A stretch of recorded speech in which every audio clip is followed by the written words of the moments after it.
Noticentro 1, CMI. Empezó el nuevo precio en las tarifas de gasolina.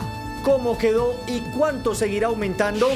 Mañana día sin carro y sin moto en Bogotá. Medida empezará desde las 5 de la mañana hasta las 9 de la noche. Avanza audiencia contra John Poulos. Fiscalía pide cárcel y revela detalles del crimen de Valentina Tres Palacios. 80 denuncias por casos de abuso sexual de menores revela Fiscalía en Medellín. Por bloqueos, 6 municipios de Antioquia sin servicio de gas. Encuentran cuerpo de mujer en el río Cauca. Estaba reportada como desaparecida. Protesta de guardianes del IMPEC en la cárcel El Bosque de Barranquilla. Con Bianca Gambino. Buenas tardes, bienvenidos a Noticentro 1 CMI. Desde hoy empezó a regir el nuevo precio de la gasolina, un aumento de 250 pesos por galón. Angélica Arango, ¿en cuánto quedó el valor del combustible? Buenas tardes. Bianca y televidentes, muy buenas tardes. Como se había anunciado, el precio de la gasolina subió a partir de hoy 250 pesos. Esto quiere decir que en promedio el galón en este momento está en 10.399 pesos. Esta es la quinta vez que sube en este momento la gasolina, el alza está en 1.200 pesos. La diferencia es harta. Antes tanqueaba 30.000 pesos y subía 3, 4 rayas, ahora no subió sino 2 rayas, o sea, está súper costosa. Siempre se ve reflejado en el bolsillo un poquito más, está más costosa. ¿Por qué? ¿Cuánto fue? El galón está a 10.500 pesos, antes se conseguía 9.000, 9.200. Pues sí, afecta un poco porque pues ya para movilizar el vehículo ya no lo piensa 2 veces. No alcanza el dinero, no hay dinero que alcance. Todo el costo de vida se disparó el 200% en este país. Y sin embargo no hay gasolina en las bombas en Bogotá. Hay muchas bombas que ya no hay gasolina hoy. Como estos ciudadanos, varios ven preocupante la situación que gira en torno al alza de estos precios. En otras noticias, mañana es el día sin carro y sin moto aquí en Bogotá. La Secretaría de Movilidad ha registrado 18 excepciones, sin embargo las 5 más importantes son transporte público, vehículos y motos conducidos por personas en condición de discapacidad o para su transporte, vehículos y motos de servicio de emergencia, vehículos y motos propulsados por motores eléctricos y rutas escolares. Los horarios son de 5 de la mañana a 9 de la noche. Sin embargo, es importante aclarar que este tema no solamente afecta a la movilidad, sino también el comercio.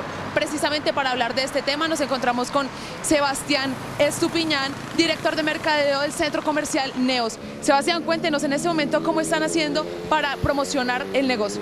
Bueno, la idea es que la gente no se desanime, sino que se una a estas campañas que está organizando la alcaldía, y nosotros acá en el centro comercial tenemos diferentes campañas para que la gente pues se sume. Tenemos precio especial para los carros eléctricos. El día de mañana, durante todo el día, va a ser gratis el parqueo de bicicletas para que la gente venga a sus trabajos, venga hacia el centro de Bogotá, pues obviamente sus bicicletas. Vamos a tener promociones en los locales por día sin carro, entonces la gente que diga que vino en bicicleta le van a dar un descuento especial por compras superiores. Estamos tratando de incentivar a la gente la venta, porque obviamente el comercio no se puede caer por este tipo de actividades, y que la gente participe en lo que organiza la alcaldía. ¿Cree que hay una disminución inminente frente al día sin carro a comparación de las ventas? Total, que no hayan carros nos ha afectado muchísimo, porque igual la gente siempre hace compras muy grandes acá en el centro, y obviamente por el tema de carga y eso no las van a realizar ese día, y pues digamos que estamos muy cerca a un fin de semana, entonces esos días siempre se mueven mucho. Hoy, como previa del día sin carro, ¿tienen algunos descuentos exclusivos? No, los descuentos de exclusivos son para el día de mañana, que son el día sin carro, y lo estamos invitando a la gente a que participen por eso. Muchísimas gracias, Sebastián. Pues este es el panorama en este momento desde el centro de Bogotá. Cambiando de tema, 28 personas capturadas por aprovechamiento de recursos naturales en la terminal de transportes del Salitre. En hechos aislados, generalmente son requisados bajando de los buses del terminal, traen sus bolsas en donde se les logra encontrar carne, huevos de tortuga, chigüiro, carnes de armadillo, para un total aproximado en este año de 8.220 gramos, y los cuales son dejados a disposición de la Secretaría de Medio Ambiente. Se han encontrado 24 especies o animales que podemos dejar, entre ellos se han dejado loros, tortugas, pericos, todos ellos se dejan a disposición de Policía de Medio Ambiente o Secretaría de Medio Ambiente. El año anterior se logró la captura de 273 personas que comercializaban y traficaban especies naturales. A la 1 de la tarde, ampliación de estas noticias. Angélica María Arango, Noticentro 1, CMI. Gracias, Angélica. La Fiscalía pidió cárcel para el estadounidense John Paulus, señalado de asesinar a la DJ Valentina Tres Palacios. César Melo, ¿qué detalles del crimen se conocieron en la audiencia? Buenas tardes. Hola, muy buenas tardes. Pues en la audiencia la Fiscalía General de la Nación reveló varias de las pruebas que tiene contra John Paulus, el ciudadano estadounidense señalado de participar en la muerte de la DJ Valentina Tres Palacios. El ente investigador reveló con varios videos cómo fue el minuto a minuto del crimen. En ese carrito se observa que trae una maleta y encima de la maleta una manta o algún elemento de color gris cubriendo.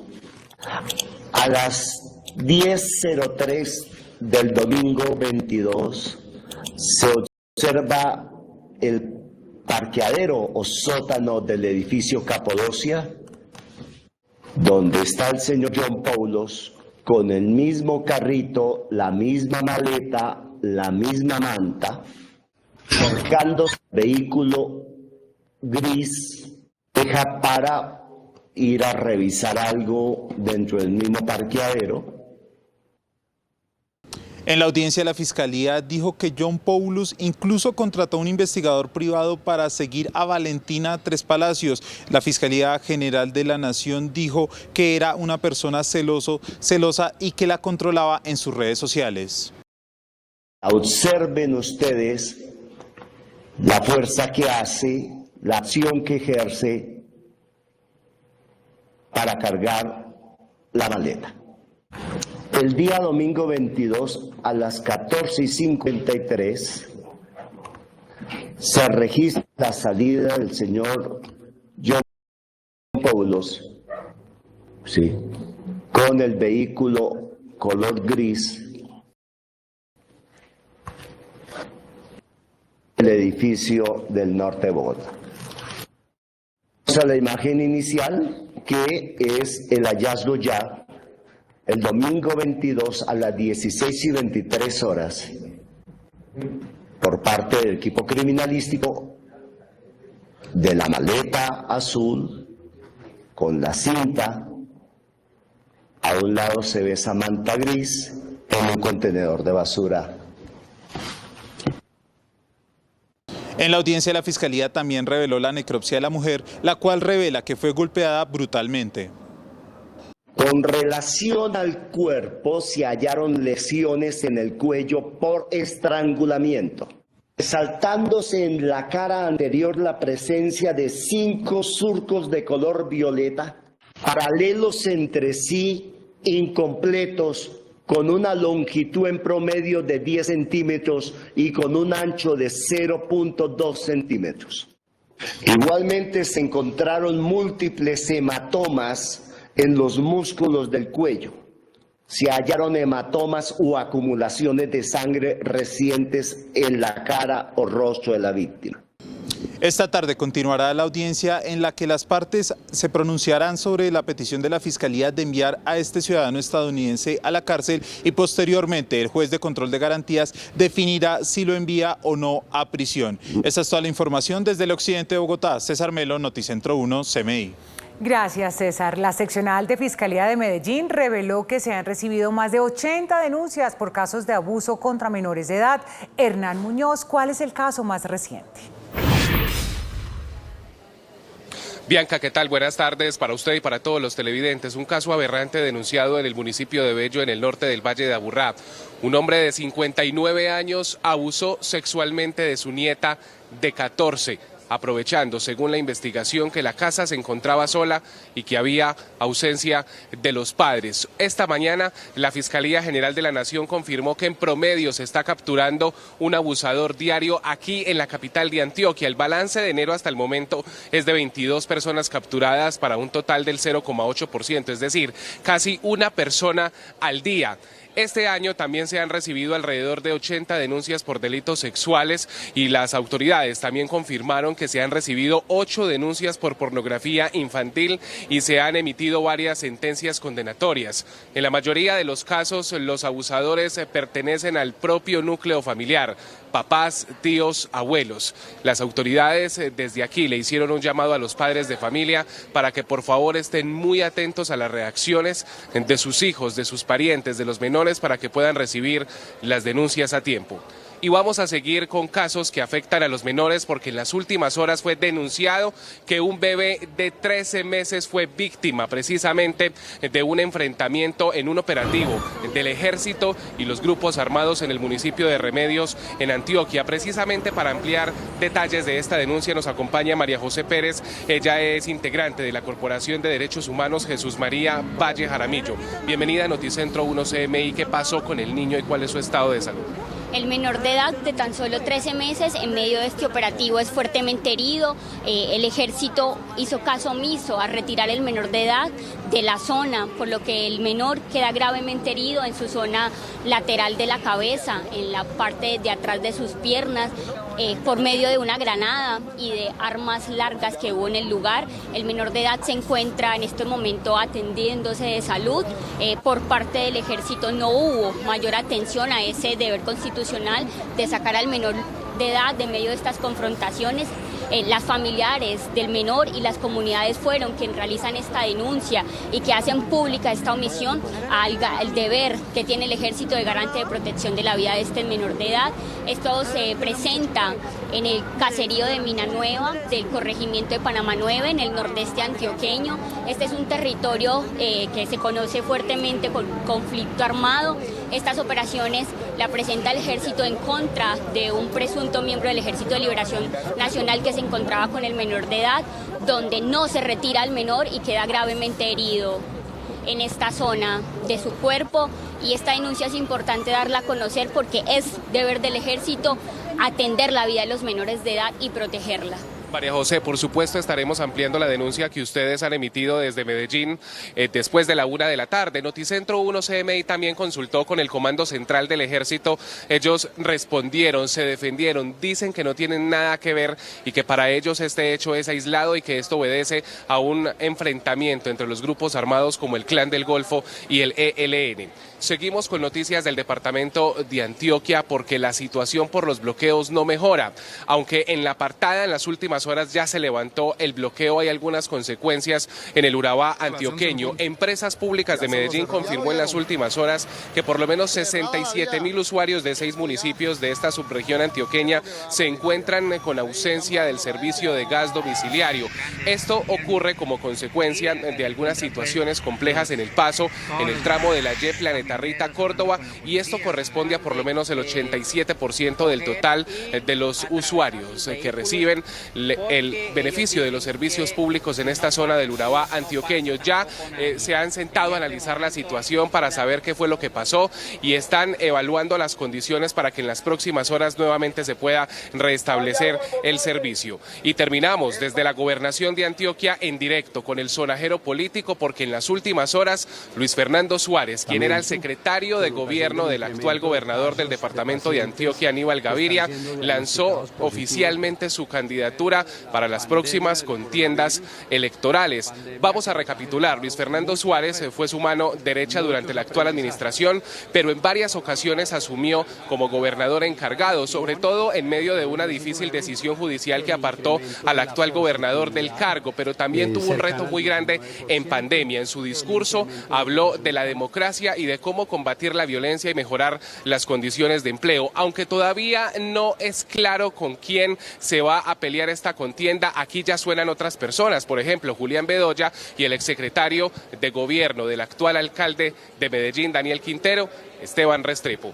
Estas noticias las estaremos ampliando después de la 1 de la tarde desde la capital de Antioquia. Hernán Muñoz, Noticentro 1, CMI. Muchas gracias, Hernán. Guardianes de la Penitenciaría del Bosque de Barranquilla se declararon en asamblea permanente. Por la protesta no recibirán nuevos presos sindicados y tampoco se permite el acceso de abogados. ¿Por qué se llega a esta situación? Jorge Castro desde Barranquilla. Muchas gracias, Bianca. Muy buenas tardes. La decisión la han adoptado los trabajadores del IMPEC aquí en la penitenciaría del Bosque al considerar que se están excediendo en sus jornadas laborales obligatorias por la dirección de este penal. De 62 horas reglamentarias que deben trabajar, están excediendo a más de 90 horas. ¿Qué implicaciones tiene? ¿Qué pasa con los nuevos internos, con los abogados y con las visitas? Está con nosotros el fiscal de FECOSPEC, Fabián Herrera. Don Fabián, buenas tardes. ¿Qué va a pasar con los nuevos internos, con las visitas y con los abogados? Muy buenas tardes, doctor. Bueno, le comento, soy el dragoniente Fabián Herrera, fiscal de AFECA FECOSPEC. Hoy se tomó la decisión de entrar en asamblea permanente informativa por la negación de la administración que hay actualmente acá en la penitenciaria de no acceder a la jornada digna laboral de 12 horas de trabajo por 24 de descanso, que ya está avalada y autorizada por el mismo gobierno desde el 2021. Por ende, no se va a recibir internos sindicados, no va a haber ingreso de abogados, vamos a estar en asamblea todo el día, indefinidamente, de lunes a viernes. Los días sábado y domingo va a haber ingreso de visita normal para los personal privado de la libertad, hasta que no se llegue a unas soluciones concretas. Primero, con el tema de la jornada laboral de los funcionarios de acá de la penitenciaría. Segundo, tema de los internos sindicados, que no son responsabilidad de nosotros, sino del municipio y las alcaldías, que actualmente superan casi los 587 internos sindicados que tenemos sin ningún convenio. No hay ningún convenio interadministrativo que pueda ayudar a la seguridad, al bienestar, a las mejores condiciones humanas para acá, para los internos y para los mismos funcionarios. Bueno, no van a recibir sindicados, pero sí condenados. Condenados, sí, señor. Esa es nuestra función, los condenados. Sindicados, una vez hayan convenios interadministrativos.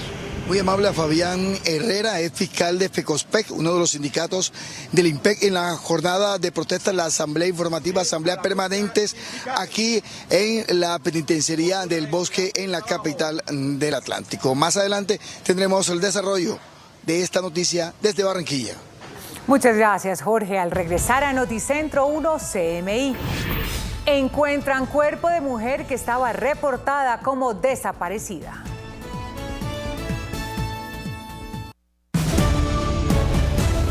Seguimos en Noticentro 1 CMI. A esta hora, la Procuradora General Margarita Cabello finaliza el primer diálogo con actores del sistema de salud relacionado con la reforma al sistema que hoy se comienza a discutir. Ana María Cuesta está con la Procuradora. Ana María, buenas tardes. Bianca, buenas tardes. La Procuradora General Margarita Cabello ha empezado a escuchar preocupaciones ciudadanas y de sectores a propósito del texto de la reforma de la salud que pocos conocen. Me encuentro con la Procuradora Margarita Cabello y quisiera saber cuáles son las preocupaciones del Ministerio Público respecto de esta reforma que ha dicho el gobierno es de las más socializadas. La primera preocupación que captamos de todo el sector que se nos presentó es la de la incertidumbre. Todos están con la incertidumbre de saber cómo va a ser o cuál es el contenido de la reforma de la salud. Y otra gran preocupación es las graves consecuencias que puede generar esa desinformación. ¿Le ha quedado claro si en este texto, en lo que se ha socializado, se pretenden eliminar las EPS? Pareciera que sí, dicen el sector que nos ha pedido que lo escuchemos, que ellos tienen la preocupación de que solo se están centralizando en la eliminación de las EPS. Y lo que he escuchado de todos ellos es que les preocupa que se elimine, porque si bien hay que hacer reformas, hay muchos aspectos que si se eliminan las EPS quedarían sin atender, que son más graves que la misma existencia de las EPS. Procuradora, no podemos dejar de preguntarle sobre el encuentro que también tuvo el lunes, que coincidió en el encuentro con el fiscal y el presidente Gustavo Petro. Hablaron de la paz total, hablaron de la primera línea, ¿salió contenta de esta reunión? Con el presidente uno conversa de una manera muy amable realmente y muy afable de todos los temas y aprovechamos para ponernos al día en los diferentes temas de país, en las diferentes reformas. Hablamos también de la primera línea, de la posición que tuvo la Procuraduría y cerramos con un muy buen entendimiento, como siempre me ocurre cuando converso con él. ¿Algún compromiso que haya asumido usted después de esta conversación con el presidente? El mismo de siempre y se lo reiteré, la Procuraduría es una entidad como órgano de control que no persigue, que no tiene sesgos, sino que simplemente trabaja, como lo dice el artículo 113 constitucional, en armonía y de manera solidaria con los órganos de gobierno. Pero siempre, como él lo sabe, haciendo llamados y ejerciendo el control cuando haya que hacerlo. Hay que liberar a jóvenes de primera línea y la Procuraduría se ha opuesto o la Procuraduría está investigando a los jueces que toman este tipo de decisiones. La Procuraduría no ha incidido en las decisiones judiciales, no tenemos esa fuerza, los jueces son autónomos e independientes y siempre lo han sido así. Nosotros no estamos en contra de las ideas del señor presidente sobre los de la primera línea. Lo que le manifestamos es las formas. Los jueces son autónomos e independientes en una democracia como la nuestra.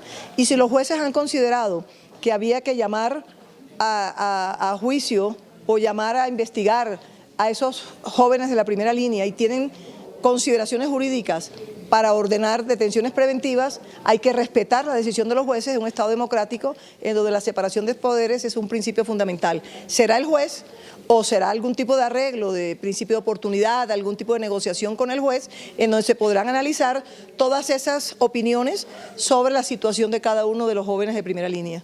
Gracias, Procuradora. Seguiríamos cubriendo estas conversaciones que tiene el Ministerio Público con los actores del sistema de salud sobre esta reforma que pocos conocen. Ana María Cuesta, Noticentro 1 CMI. Bianca, continúe usted con más información. Muchas gracias, Ana María. Hay consternación en Cali por el crimen de Juliana Loaiza, una mujer de 24 años que había sido reportada como desaparecida desde el pasado 26 de enero en el oriente de esa ciudad. Sebastián Bedoya, buenas tardes. ¿Qué dicen las autoridades? Hola Bianca, televidentes, muy buenas tardes. Las autoridades indicaron que el cuerpo de esta mujer no presenta signos de violencia. Fue hallado a la altura del municipio de Yumbo, en las aguas del río Cauca. Ella había desaparecido el pasado 26 de enero. Ella salió desde su casa en el oriente de Cali. No le dijo a sus parientes para dónde se dirigía. El principal sospechoso, de acuerdo con su familia, sería su excompañero sentimental, teniendo en cuenta que ella quería ya finalizar esa relación, pero el hombre seguía insistiendo en que ella debía permanecer junto a él. La denuncia ya fue interpuesta ante la Fiscalía General de la Nación y esperan, por supuesto, que este sujeto sea capturado o pronto sea revelada la identidad del responsable de este crimen de la mujer de 24 años de edad, madre de una niña de tan solo 6 años. En otras noticias, permanece un bloqueo en la vía Puerto Tejada, Cali, por comunidades de 3 veredas del departamento del Cauca. Le están reclamando a la gobernación de ese departamento intervención en la infraestructura vial de estos 3 sectores del norte del departamento del Cauca, que cumplan esos acuerdos o que sean escuchados para poder permitir nuevamente la circulación de los vehículos por esta zona aledaña a Puerto Tejada, norte del departamento del Cauca. Finalizamos con el ultimátum que presentó el sistema de transporte masivo mío, teniendo en cuenta que le adeudan más de 220.000 millones de pesos a uno de los operadores, a Hit Masivo. Ha dicho que de no llegar a un acuerdo se podría ver en riesgo la operación del sistema de transporte masivo mío y se tendría que liquidar Metrocali a partir del 10 de febrero. Esa es la fecha final. Por eso hasta ahora nos acompaña el alcalde de Cali, Jorge Iván Ospina. Bienvenido, alcalde. ¿Qué van a hacer con el sistema mío después de este ultimátum? Los señores operadores deben de conocer que bajo las actuales condiciones y acuerdos no podemos pagar tarifas de 5.300 pesos, que es claramente asumida por la ciudad de Cali, dado que el ciudadano solamente puede pagar 2.700 y por supuesto se tienen que hacer algunos descuentos. Ellos deben ser conscientes que la manera como hoy está diseñado el modelo demanda una renegociación. Por otro lado, es importante que un acuerdo que hoy está en el Consejo de la Ciudad sea aprobado para liberar recursos de la sobretasa a la gasolina que puedan ser orientados a la operación del sistema, pero también para su rediseño. Y por último, fundamental decirle a los operadores que no tenemos cómo pagarle en términos de un año lo que plantea el laudo arbitral y que ellos deben ser conscientes que la ciudad también tiene que proveer socialmente atención, mejorar su infraestructura, mejorar su capacidad educativa y en ese sentido no gastarse solo pocos recursos que tiene en un laudo arbitral. Alcalde, ¿hasta cuándo tiene plazo el Consejo para aprobarle ese proyecto y qué pasa si no lo aprueban y si no consiguen los otros recursos? No, el Consejo debe tomar el tiempo suficiente, con el análisis suficiente, con todas las concurrencias de variables para que tome una determinación de forma soberana y consciente. Y los operadores deben de saber que nosotros hemos venido trabajando mucho, dado que en los últimos 5 años les hemos transferido 600.000 millones de pesos pero ese monto sistemático no se puede mantener en el tiempo. Alcalde, ¿y si el 10 de febrero no consiguen los recursos? No podemos mantener ese modelo como lo ha planteado y seguramente nos toca que rediseñar completamente el proyecto de transporte masivo de la ciudad de Cali.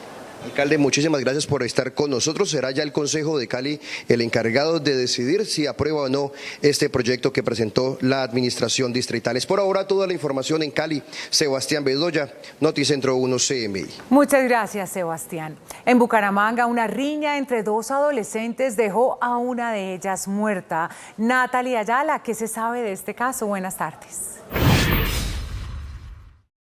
Bianca, televidentes, ¿qué tal? Buenas tardes. Un hecho lamentable el que ocurrió ayer en la zona norte de Bucaramanga, en donde una menor de 16 años de edad pierde la vida luego de recibir con arma blanca una herida en el pecho por otra menor también de esta misma edad. Para ampliar este tema estamos con el secretario del Interior de Bucaramanga, el general Manuel Vázquez. General, bienvenido a Noticentro 1 CMI. ¿Y qué saben ustedes de este caso? Buenas tardes. Una discusión terminó en una tragedia para dos familias. El hecho protagonizado por dos adolescentes termina lamentablemente en un fallecimiento. Hoy invitamos a toda la institución de la familia a que los padres volvamos a ser padres y acompañemos a nuestros hijos en todos los procesos. Desde la Alcaldía de Bucaramanga hacemos un recorrido por las comunas, por los barrios, por los asentamientos, identificando los niños, niñas y adolescentes que no están concurriendo a las jornadas escolares, pero también por los parques, para identificar y llevar más programas y ocupar y que los parques estén para la recreación sana y no con una contaminación que termine en tragedia. Un hecho lamentable, dos jóvenes, una muerta y la otra pues aprehendida. ¿Cuál va a ser el acompañamiento de ustedes como alcaldía?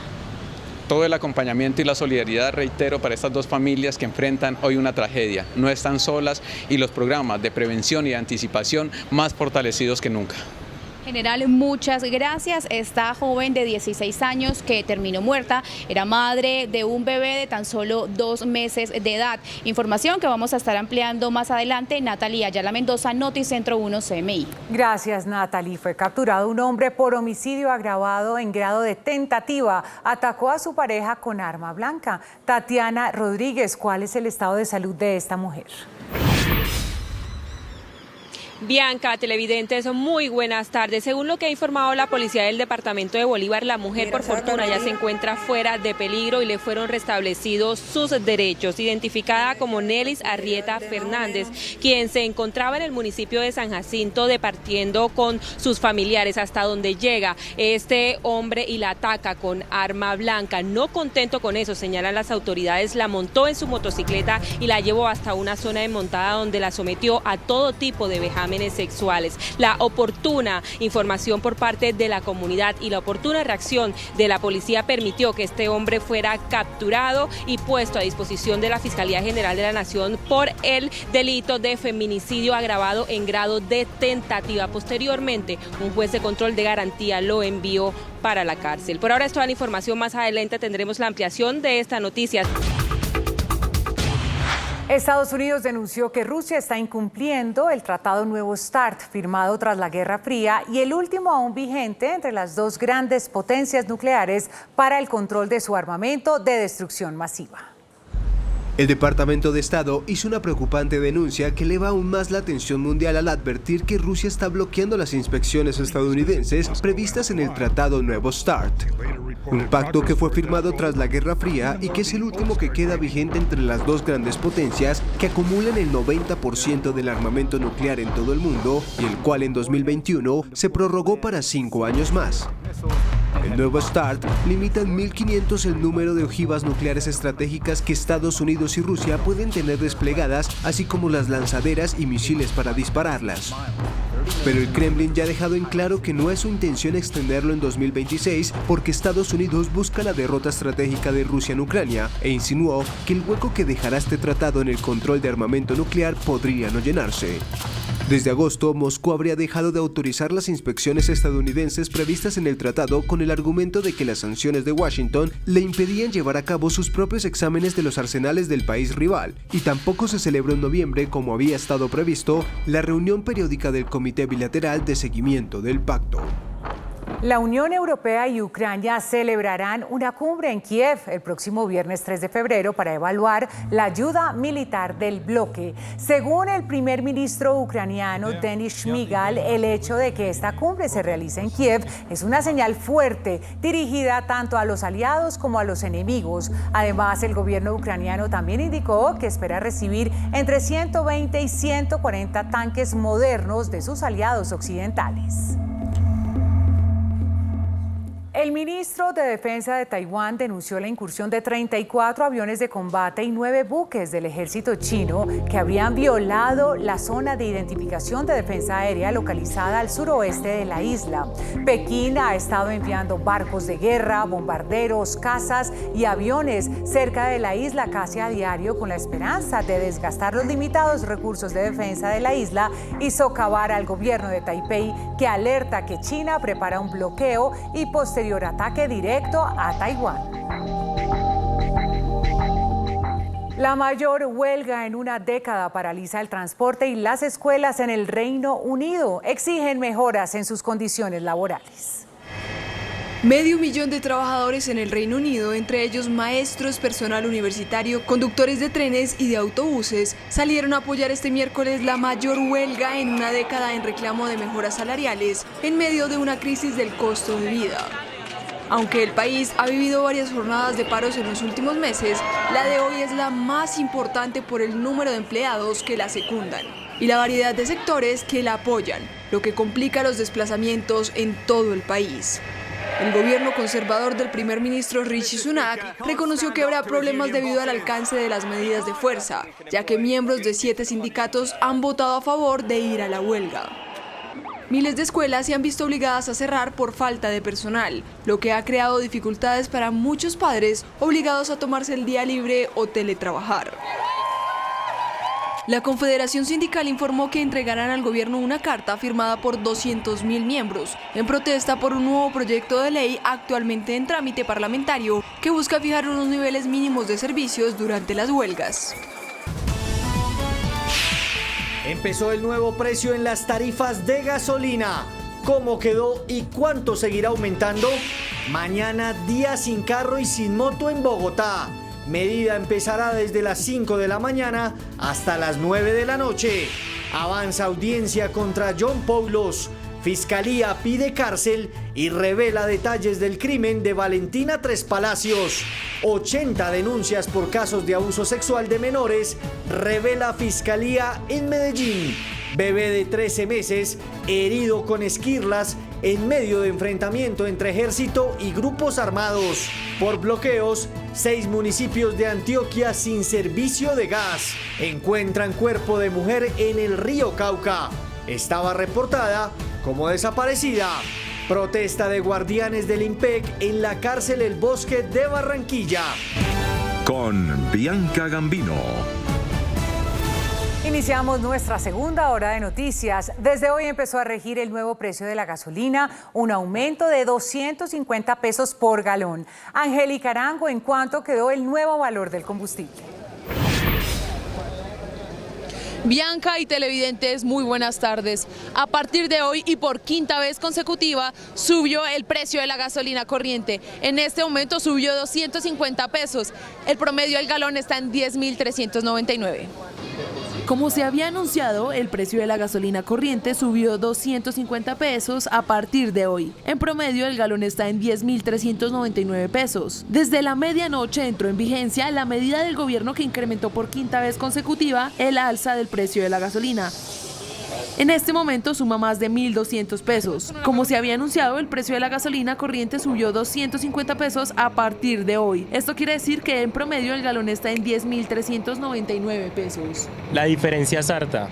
Antes tanqueaba 30.000 pesos y subía 3, 4 rayas, ahora no subió sino 2 rayas, o sea, está súper costosa. Siempre se ve reflejado en el bolsillo un poquito más, está más costosa. ¿Por qué? ¿Cuánto fue? El galón está a 10.500 pesos, antes se conseguía 9.000, 9.200. Pues sí, afecta un poco porque pues ya para movilizar el vehículo ya no lo piensa 2 veces. No alcanza el dinero, no hay dinero que alcance. Todo el costo de vida se disparó el 200% en este país. y sin embargo no hay gasolina en las bombas en Bogotá. Hay muchas bombas que ya no hay gasolina hoy. Como estos ciudadanos, varios ven preocupante la situación que gira ante este acelerado aumento. Pasto será la única ciudad del país donde no se registrará el aumento debido al bloqueo en la vía panamericana. En otras noticias, mañana en Bogotá es el día sin carro y sin moto, desde las 5 de la mañana hasta las 9 de la noche. Esto no solamente afecta la movilidad, sino también el comercio. Mañana se llevará a cabo el día sin carro y sin moto en Bogotá. La medida se regirá desde las 5 de la mañana hasta las 9 de la noche. Dejarán de circular 1.850.000 vehículos particulares y 430.000 motos.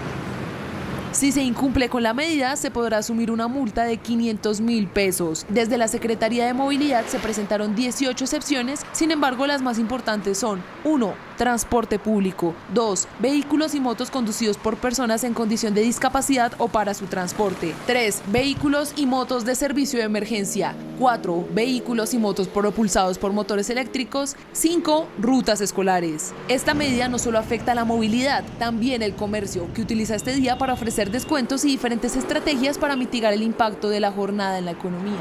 La idea es que la gente no se desanime, sino que se una a estas campañas que está organizando la alcaldía, y nosotros acá en el centro comercial tenemos diferentes campañas para que la gente pues se sume. Tenemos precio especial para los carros eléctricos. El día de mañana, durante todo el día, va a ser gratis el parqueo de bicicletas para que la gente venga a sus trabajos, venga hacia el centro de Bogotá, pues obviamente sus bicicletas.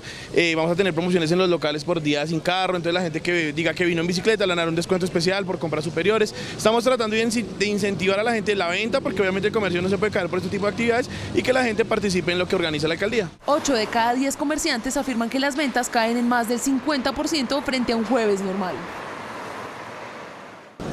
Finalizamos con esta información. En este momento, en lo corrido del 2023, ya van 28 personas capturadas por tráfico y aprovechamiento de especies naturales ilegalmente. En medio de actividades de prevención mediante acciones de vigilancia y control, la Policía Metropolitana de Bogotá, junto con las autoridades del Terminal de Transporte de Salitre, capturaron en flagrancia a 28 personas por el delito de aprovechamiento de recursos naturales renovables y no renovables. En hechos aislados, generalmente son requisados bajando de los buses del terminal, traen sus bolsas en donde se les logra encontrar carne, huevos de tortuga, chigüiro, carnes de armadillo, para un total aproximado en este año de 8.220 gramos, y los cuales son dejados a disposición de la Secretaría de Medio Ambiente. Se han encontrado 24 especies o animales que se podemos dejar, entre ellos se han dejado loros, tortugas, pericos. Todos ellos se dejan a disposición de Policía de Medio Ambiente o Secretaría de Medio Ambiente. Por este delito se podría incurrir en prisión de 4 a 8 años y una multa de 100 a 30.000 salarios mínimos legales mensuales vigentes. El año anterior las autoridades lograron la captura de 273 personas que al parecer se dedicaban a comercializar ilegalmente estas especies naturales. Desde el centro de Bogotá me despido. Angélica María Arango, Noticentro 1. CMI. Muchas gracias, Angélica. La Fiscalía pidió ante un juez de garantías que envíe a la cárcel al estadounidense John Paulus, señalado de asesinar a la DJ Valentina Tres Palacios. Las normas que... Tras el cambio de traductor, la Fiscalía avanza con la audiencia en la que el ente acusador solicita enviar a la cárcel a John Paulus. En la audiencia, la Fiscalía reveló el minuto a minuto de cómo ocurrió el crimen. Observen ustedes la fuerza que hace, la acción que ejerce para cargar la maleta. El día domingo 22 a las 14:53 se registra la salida del señor John Paulus, sí, con el vehículo color gris, el edificio del norte de Bogotá. Vamos a la imagen inicial, que es el hallazgo ya el domingo 22 a las 16:23 horas por parte del equipo criminalístico de la maleta azul con la cinta. A un lado se ve esa manta gris en un contenedor de basura. La Fiscalía explicó con los videos de las cámaras de seguridad que todas las pruebas apuntan al estadounidense. Con relación al cuerpo, se hallaron lesiones en el cuello por estrangulamiento, resaltándose en la cara anterior la presencia de 5 surcos de color violeta, paralelos entre sí, incompletos, con una longitud en promedio de 10 centímetros y con un ancho de 0.2 centímetros. Igualmente se encontraron múltiples hematomas en los músculos del cuello. Se hallaron hematomas u acumulaciones de sangre recientes en la cara o rostro de la víctima. El ente investigador dijo que la necropsia señala que la víctima fue golpeada reiteradamente. Guardianes de la Penitenciaría El Bosque de Barranquilla se declararon en asamblea permanente. Por la protesta no recibirán nuevos presos sindicados y tampoco se permite el acceso de abogados. ¿Por qué se llega a esta decisión? Jorge Castro desde Barranquilla. Muchas gracias, muy buenas tardes, Bianca. Los sindicalistas han dicho que será por tiempo indefinido y hasta tanto no haya aproximación, contactos y diálogos con las directivas del IMPEC. Los 164 guardianes de la penitenciaría El Bosque cuestionan que no se esté cumpliendo en este penal con la reglamentación laboral expedida hace 3 años que fijó para ellos 62 horas de trabajo a la semana. Señalan que en promedio están laborando 96 horas.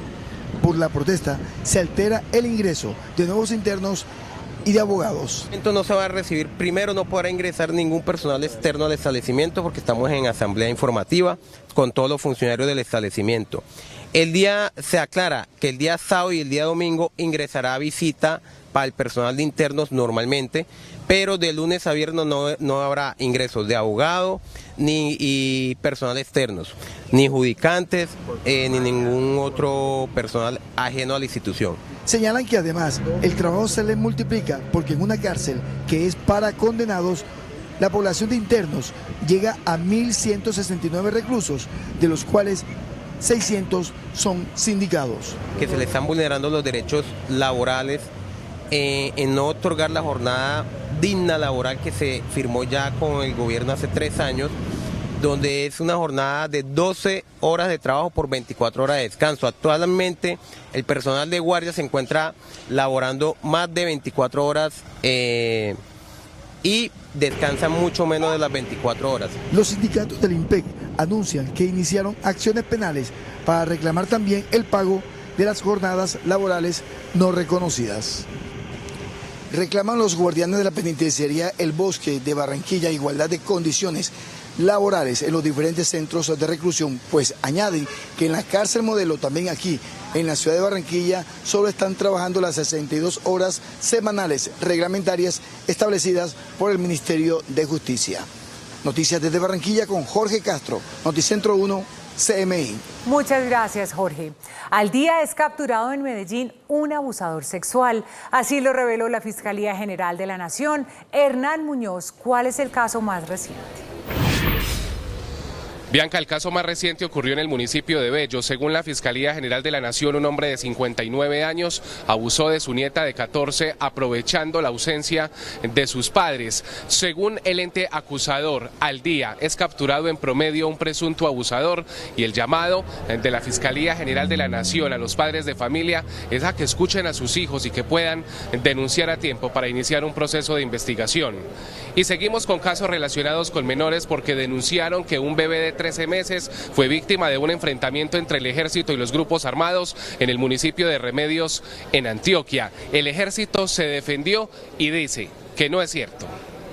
Según la denuncia hecha por la Corporación Jesús María Valle, un menor de 13 meses resultó herido en medio de un operativo del ejército contra un presunto integrante del ELN en un caserío del municipio de Remedios, conocido como Mina Nueva. Estas operaciones la presenta el ejército en contra de un presunto miembro del Ejército de Liberación Nacional que se encontraba con el menor de edad, donde no se retira al menor y queda gravemente herido. La denunciante dijo que el menor ya está fuera de peligro y está siendo atendido en un hospital de la zona. El menor de edad se encuentra en este momento atendiéndose de salud.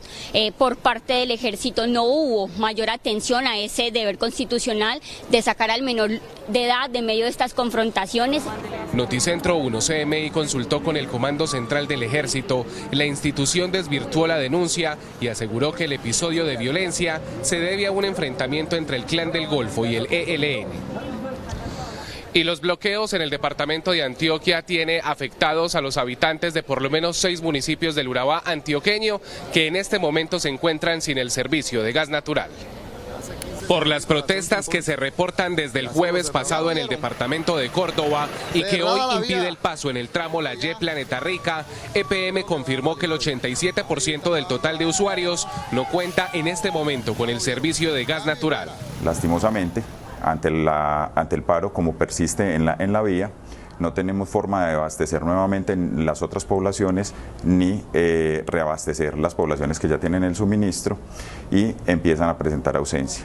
Estamos evaluando entonces con el proveedor logístico rehabilitar nuevas formas, buscamos vías alternas y en estos momentos 2 vehículos por otras vías se dirigen hacia la región de Urabá. EPM confirmó que están evaluando con el proveedor logístico posibles soluciones. En las últimas horas 2 vehículos se desplazaron hacia Urabá por otras vías y algunos fueron enviados desde el Valle de Aburrá.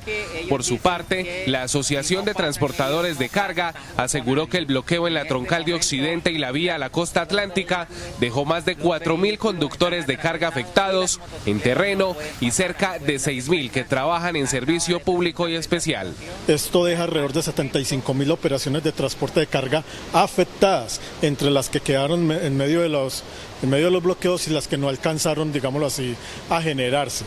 Y otras pérdidas alrededor de los 450.000 millones de pesos, precisamente por todos los sobrecostos. Aseguró que el bloqueo triplicó los gastos en peajes y gasolina para decenas de conductores que se tuvieron que devolver en su ruta con la mercancía que tampoco lograron entregar.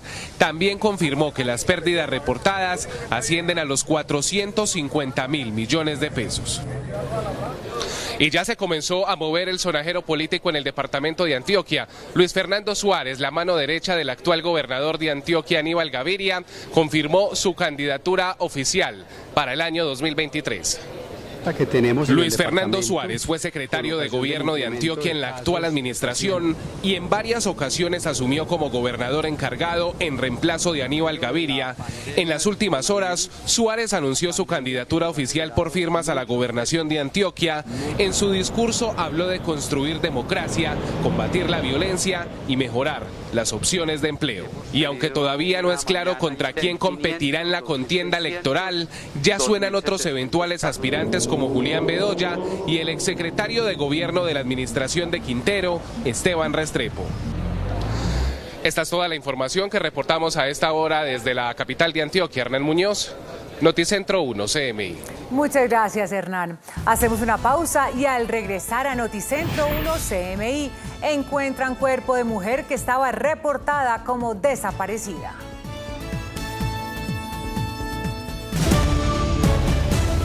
Seguimos en Noticentro 1 CMI. Hay consternación en Cali por el hallazgo del cadáver de una mujer que había sido reportada como desaparecida el pasado jueves 26 de enero. Su familia pide que las autoridades ubiquen al responsable del crimen. Sebastián Bedoya, buenas tardes. ¿Ya hay pistas sobre el autor del asesinato?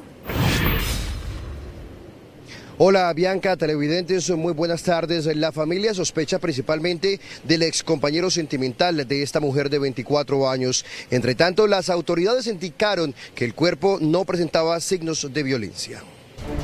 Juliana Alexa Loaiza salió de su casa del oriente de Cali el pasado jueves 26 de enero sin decirle a sus familiares para dónde se dirigía.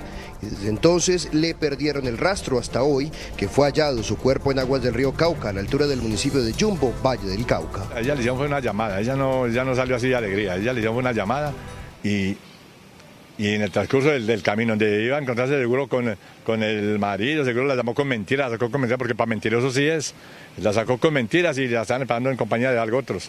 y se desapareció la niña. Desde ahí no volvimos a saber nada de ella. La víctima tenía 24 años y según sus parientes, el principal sospechoso es el ex compañero sentimental, teniendo en cuenta que ella había finalizado su relación, pero seguía recibiendo intimidaciones del hombre constantemente.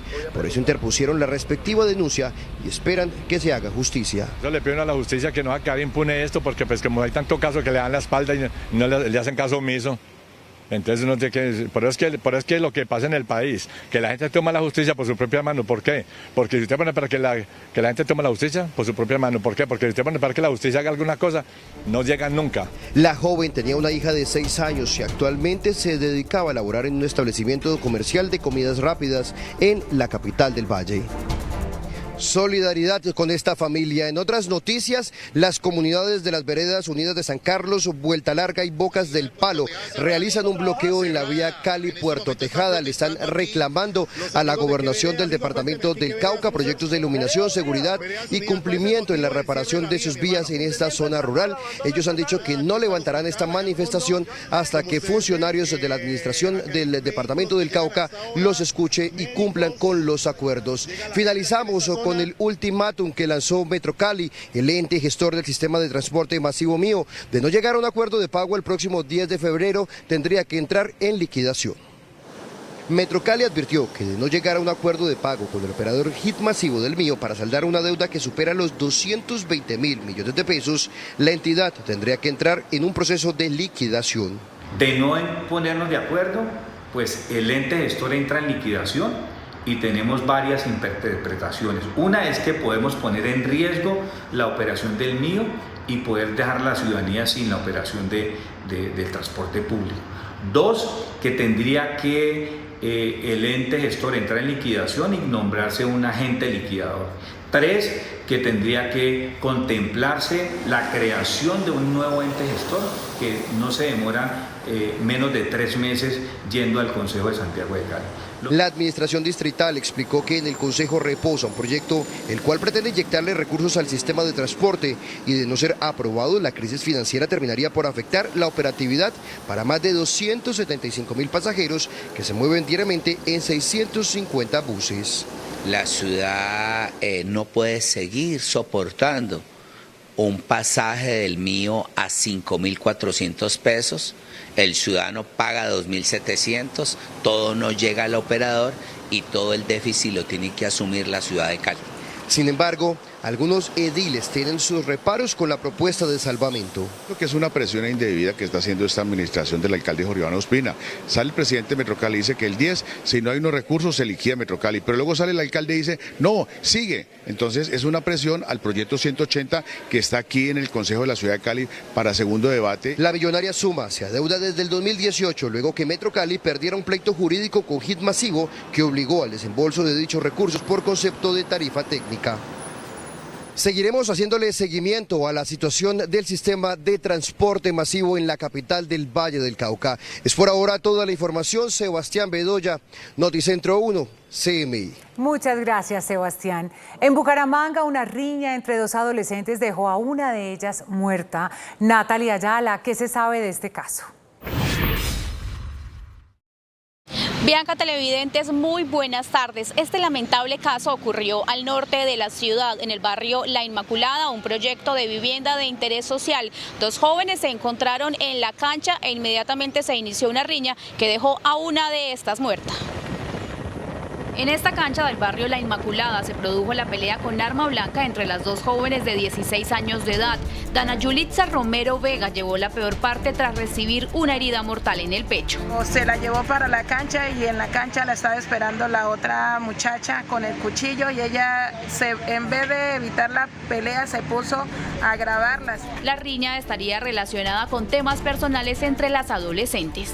La niña que la mató le estaba dando me divierte a todas las fotos que mi hija subía. No sé por qué motivo y razón, entonces mi hija pues le llamó la atención. El hecho ha causado rechazo en la ciudadanía.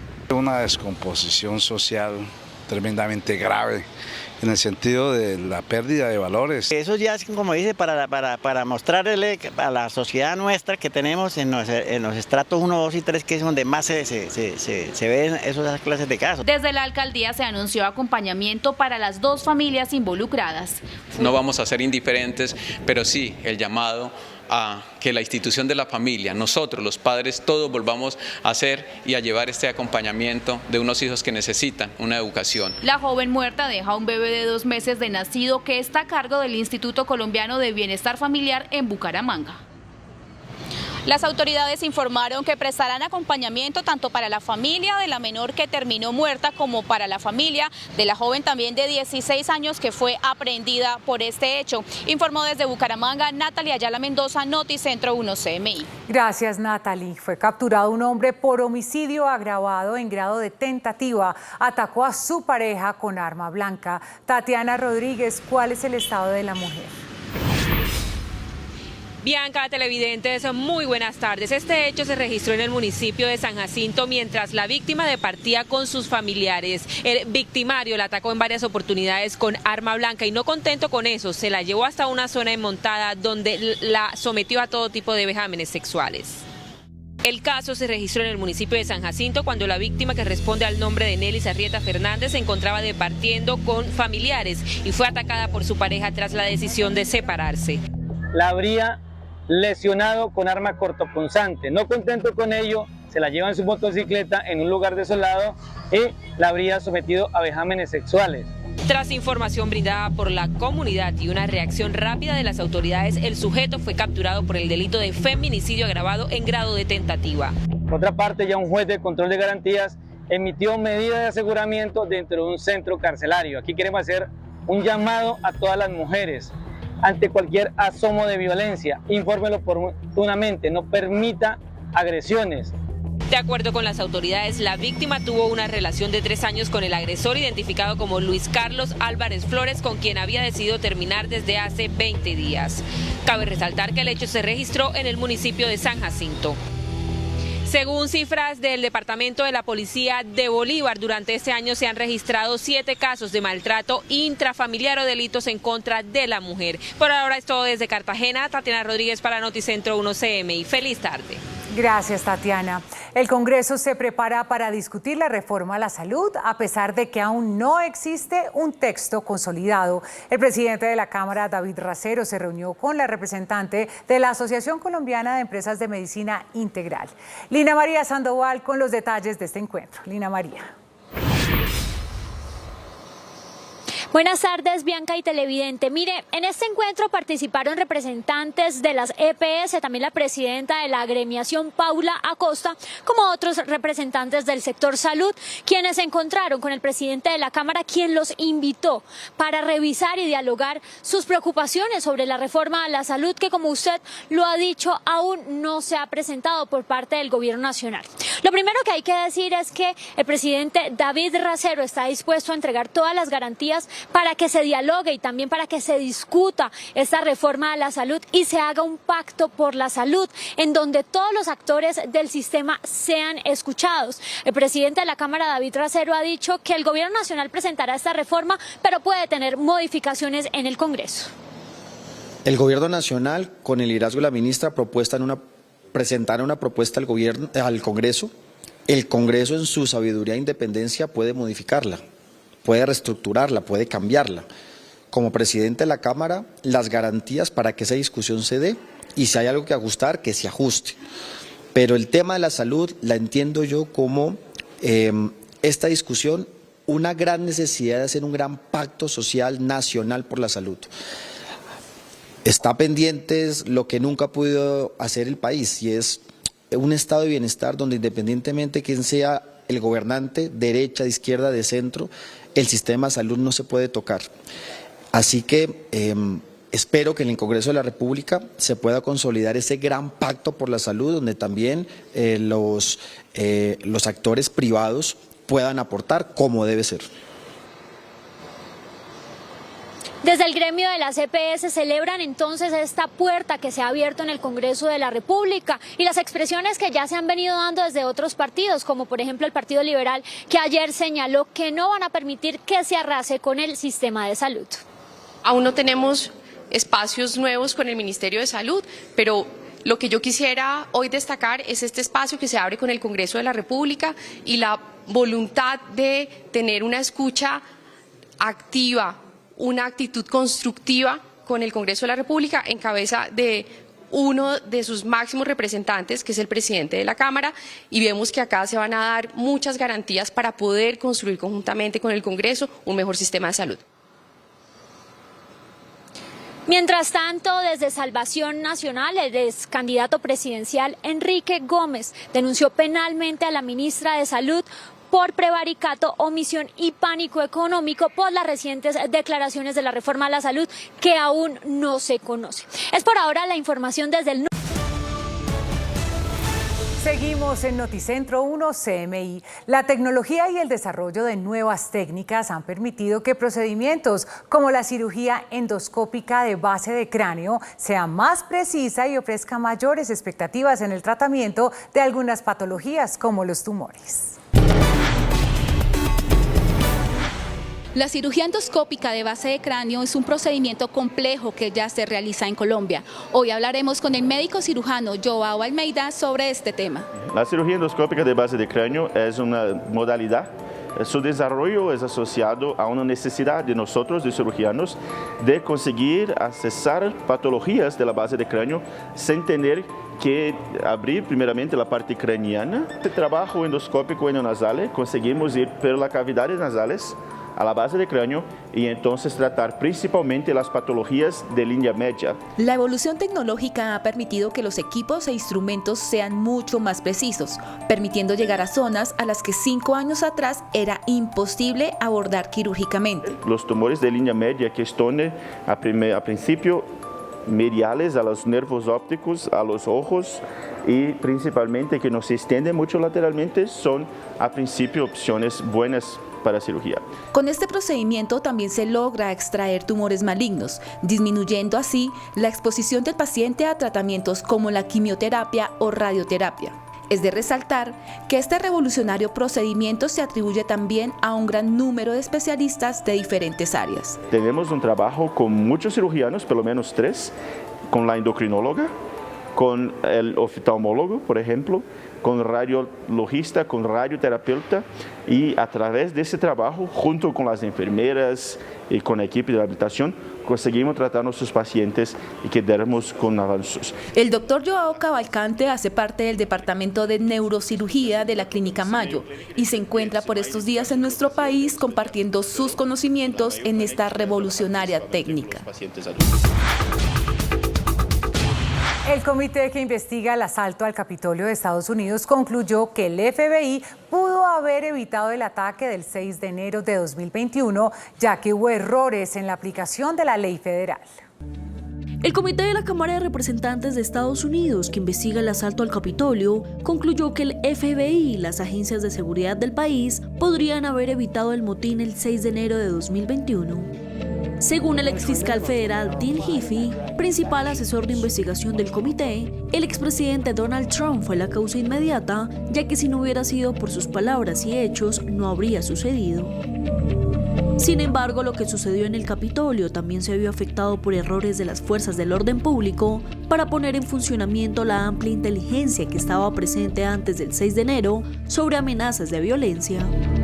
Los investigadores también concluyeron que la policía del Capitolio no desplegó los suficientes agentes, ya que las agencias federales no propagaron la alarma sobre la amenaza y fueron demasiado cautelosos.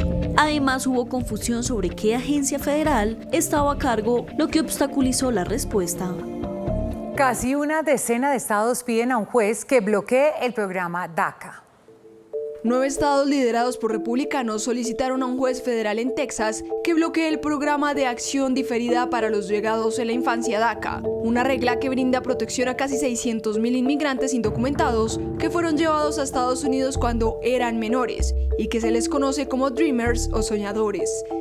Es el último movimiento en la lucha legal en curso sobre el programa de la era del presidente Barack Obama y representa otra amenaza para los cientos de miles de beneficiarios que han podido vivir y trabajar en Estados Unidos legalmente. El gobierno del presidente Joe Biden publicó una regla el año pasado para preservar y fortalecer el programa, manteniendo en gran medida los criterios. La regulación se publicó mientras estaba en curso el litigio sobre memorandos anteriores relacionados con el programa. Unos meses después, una corte confirmó en gran medida un fallo de la Corte de Distrito que determinó que DACA es ilegal, pero envió el caso de vuelta a la Corte Inferior para decidir la legalidad de la nueva regla que fortalece el programa. Estados Unidos denunció que Rusia está incumpliendo el Tratado Nuevo START firmado tras la Guerra Fría y el último aún vigente entre las dos grandes potencias nucleares para el control de su armamento de destrucción masiva. El Departamento de Estado hizo una preocupante denuncia que eleva aún más la atención mundial al advertir que Rusia está bloqueando las inspecciones estadounidenses previstas en el Tratado Nuevo START. Un pacto que fue firmado tras la Guerra Fría y que es el último que queda vigente entre las dos grandes potencias que acumulan el 90% del armamento nuclear en todo el mundo y el cual en 2021 se prorrogó para 5 años más. El nuevo START limita en 1.500 el número de ojivas nucleares estratégicas que Estados Unidos y Rusia pueden tener desplegadas, así como las lanzaderas y misiles para dispararlas. Pero el Kremlin ya ha dejado en claro que no es su intención extenderlo en 2026 porque Estados Unidos busca la derrota estratégica de Rusia en Ucrania e insinuó que el hueco que dejará este tratado en el control de armamento nuclear podría no llenarse.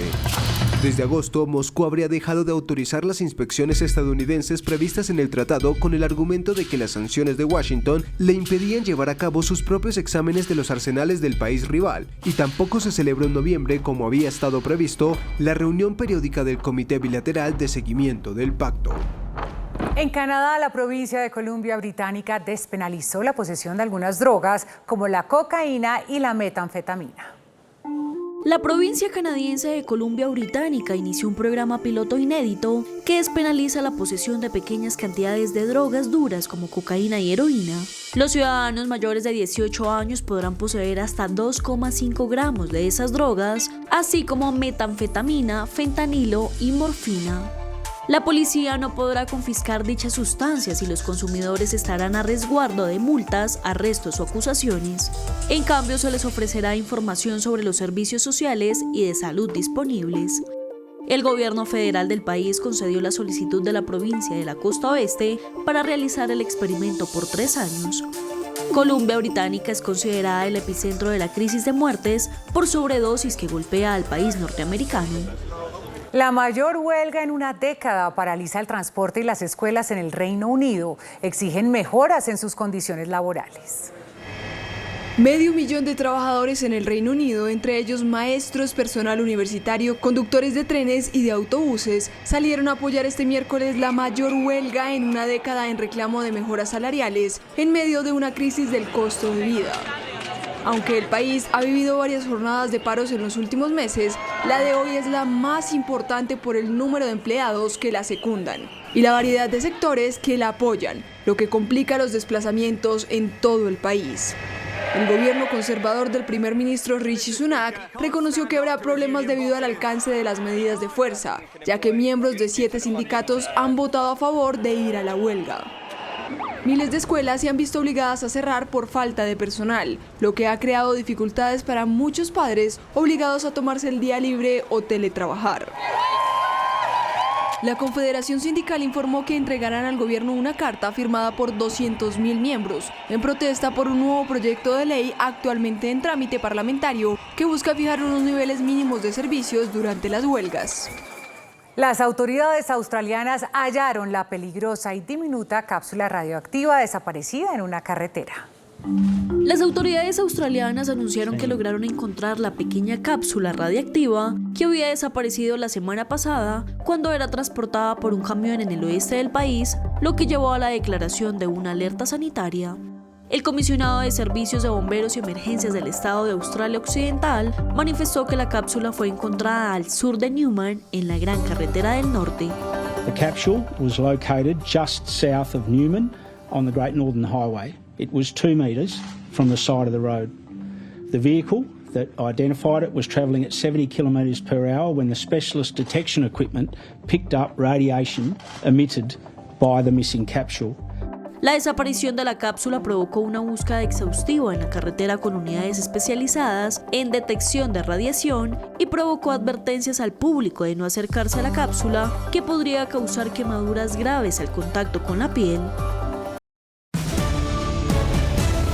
Seguimos en Noticentro 1 CMI. Encuesta de Invamer y la ANDI revela que el 67% de los colombianos no quieren una reforma estructural al sistema de salud. Luisa Fernández está con el presidente de la ANDI. Luisa, buenas tardes. Bianca, buenas tardes. A pocos días de que se radique en el Congreso de la República el proyecto de reforma a la salud, hoy la ANDI junto a Invamer entregaron la gran encuesta del sector salud que arroja importantes resultados. Entre esos, asegura esta encuesta que el 67% de los encuestados no está de acuerdo con que se haga una reforma estructural al sistema de salud en Colombia. Nos acompaña el presidente de la ANDI, Bruce McMaster. Presidente, ¿estos resultados son un mensaje al gobierno nacional o la encuesta la hacen abiertamente? Este en realidad debería ser un mensaje realmente a todo el país, a todas las personas que son parte de las decisiones en Colombia. Le da una gran cantidad de información al Congreso de la República, al Ministerio de Salud, al Gobierno Nacional, a nosotros, a la academia, para que con base en ello podamos tener el mejor sistema de salud posible. En este momento se ha venido discutiendo y se ha venido hablando de la posibilidad de hacer reformas. Bueno, ahí tenemos algunos elementos de juicio que de acuerdo con la opinión de los colombianos pudieran mejorar, que en donde probablemente hay fallas, en donde probablemente hay espacio para que podamos tener trabajo arduo para que mejoren. Y yo diría que nos tenemos que concentrar en ello. Siguiendo por esa línea, presidente, el 73% de los encuestados asegura que valoran, que aprecian, que están de acuerdo con el sistema de salud actual.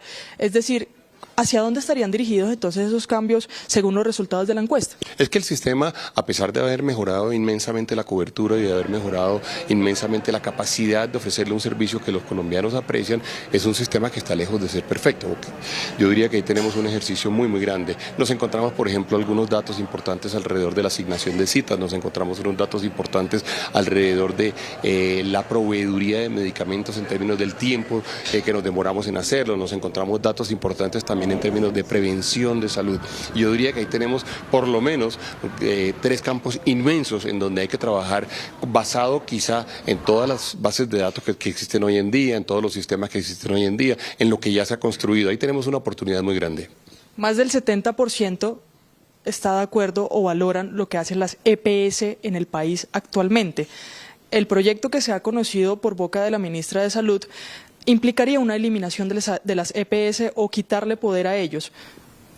Bueno, pues yo diría que todos tenemos que tener en cuenta ese dato.